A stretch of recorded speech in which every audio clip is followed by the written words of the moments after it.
Hi guys, Aiden Weaver here, and today we're going to be narrating my virtual frog dissection. So we're going to take our frog, and we're going to cut it open with 3 slices.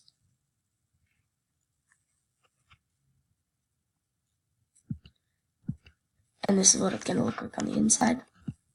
And first we're going to take our liver, and the liver produces bile and processes digested food molecules.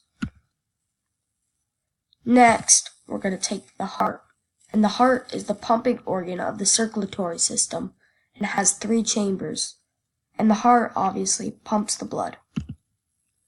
Next, we're going to take the gallbladder.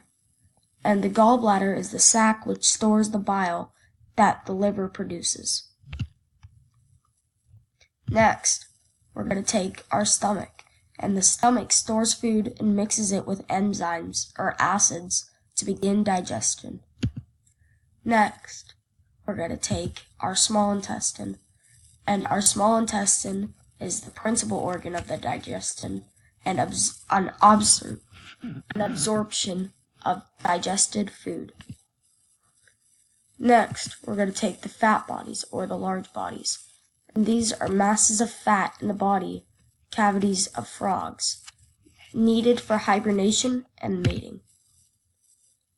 Next, we're going to take the spleen, and the spleen is an organ of the frog's circulatory system that makes, stores, and destroys blood cells.